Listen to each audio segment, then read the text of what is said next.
Welcome to the channel, my friends. I'm so excited to have you here with me today. Today, we're diving into the heart of East Africa, exploring Kenya, a country that's basically a highlight reel of everything amazing about Africa. From its breathtaking landscapes to its vibrant cities, Kenya has something for everyone. We're talking stunning savannas, incredible wildlife, and cultures so rich and diverse, they'll leave you speechless. Imagine seeing herds of elephants roaming freely, or witnessing the majestic dance of the Masai warriors. And let's not forget the giraffes gracefully walking in the wild. Now I know what you're thinking. Trevor, Kenya sounds amazing, but isn't it a bit intense? Well, let me tell you, it's an adventure worth every moment. Whether you're a seasoned traveler or a first-time explorer, Kenya has a way of captivating your heart and soul. And yeah, sure, every adventure has its quirks, but that's what makes it exciting, right? Picture yourself hiking through lush landscapes, encountering a safari jeep in the middle of nowhere, or sharing a laugh with fellow travelers on a safari. That's why I'm here to give you the lowdown, the inside scoop, the travel tips that will turn your Kenyan adventure from, "Oh no, what have I gotten myself into?" to Hakuna Matata, this is the life. From the best places to visit, to the must-try foods, and even some local secrets, I've got you covered. So buckle up, get ready for some laughs, and maybe learn a thing or two, because by the end of this video, you'll be booking your ticket to Kenya faster than a cheetah on a caffeine rush. Trust me, this is one journey you don't want to miss. Let's get started. Alright, let's start with the not-so-glamorous but oh-so-important stuff, vaccinations. Whether you're planning a safari in Kenya, a trek through the Amazon, or just a relaxing beach holiday, getting the right vaccinations is crucial. Look, nobody wants to swap stories about exotic diseases they picked up on vacation, right? Imagine coming back with tales of adventure only to end up talking about the time you caught something nasty because you skipped a simple shot. Trust me, getting poked a few times before your trip is way better than getting poked by needles in a Kenyan hospital. It's a small price to pay for peace of mind and a healthy trip. Now, I'm not a doctor, I just play one on YouTube, so talk to your actual medical professional. They'll give you the lowdown on what you need based on your destination and activities. They'll sort you out with all the necessary jabs for things like yellow fever, typhoid, and other region-specific diseases. These vaccinations are essential for your safety and well-being, and maybe even a tetanus booster, just in case you get a little too friendly with a baobab tree. You never know what kind of scrapes and cuts you might get while exploring. And hey, while you're at it, don't forget about those pesky mosquito nets. They might not be the most glamorous travel accessory, but they can save you from a world of trouble. Malaria is no joke, people. It's a serious disease that can ruin your trip and your health. Taking preventive measures is a must. It's not exactly the souvenir you want to bring back from your trip.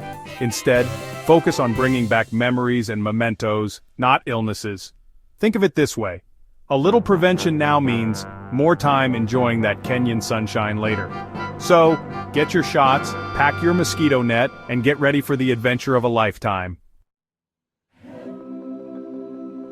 So, you're vaccinated, you're ready to go, but hold your horses. Before you jet off, there's something crucial you need to consider. When it comes to Kenya, timing is everything. The time of year you choose to visit can make or break your experience. You wouldn't go to a Beyoncé concert and show up during sound check, would you? The same principle applies here. The best time to catch the Great Migration, where millions of wildebeest and zebras do their thing, is from July to October. This is when the action is at its peak. It's a sight you won't forget, trust me. The sheer number of animals and the drama of their journey is breathtaking. But hey, if you're more into bird watching, November to April is your jam. This is when migratory birds flock to Kenya, making it a paradise for bird enthusiasts. Just be ready for a bit of rain. The short rains during this period can add a refreshing touch to your adventure. And if you're like me and can't stand the heat, June to October is the sweet spot. The weather is mild, making it perfect for exploring. Pleasant temperatures, fewer crowds. It's like hitting the Kenyan jackpot. You get to enjoy the beauty of Kenya without the hustle and bustle. Just remember, no matter when you go, pack your sense of adventure, because Kenya brings the magic year-round. Each season offers something unique and unforgettable. Okay, let's talk national parks, because Kenya is like the VIP lounge of wildlife experiences. First up, the Masai Mara. It's iconic for a reason, people. Lions, elephants, giraffes, you name it, they're probably hanging out there. Then you've got Amboseli, where you can snap a selfie with Mount Kilimanjaro in the background. Just, make sure it's a respectful selfie. Kilimanjaro's seen some things. And if you're really feeling adventurous, head to Tsavo, the largest park in Kenya. It's got everything from red elephants to ancient baobab trees. Just remember, this isn't your local zoo, so keep your distance and let the animals do their thing. Now, before you go full-on tourist, let's talk about respecting local customs. Kenyans are some of the warmest people you'll ever meet, but a little cultural sensitivity goes a long way. First off, learn a few Swahili phrases. Jambo for hello, asante for thank you, and hakuna matata for, well, you know, it'll earn you smiles and maybe even a discount or two. Also, dress modestly, especially in rural areas. Leave the short shorts and tank tops at home, folks. And when it comes to photography, always ask before you snap a picture, especially of people. It's just common courtesy. Alright, let's talk packing. Kenya's got diverse climates, so layers are your best friend. Think comfortable clothes for the daytime, something a little warmer for those chilly evenings, and a good pair of walking shoes. You'll be doing some exploring, my friend. Don't forget a hat and sunscreen, because that African sun is no joke. And ladies, a scarf or shawl can come in handy, especially when visiting religious sites.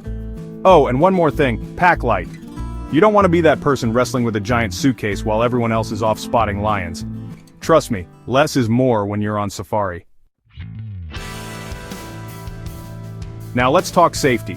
Kenya's generally a safe place, but like anywhere else in the world, it pays to be aware of your surroundings. Stick to well-lit areas at night, avoid flashing your cash around, and keep your valuables locked up tight.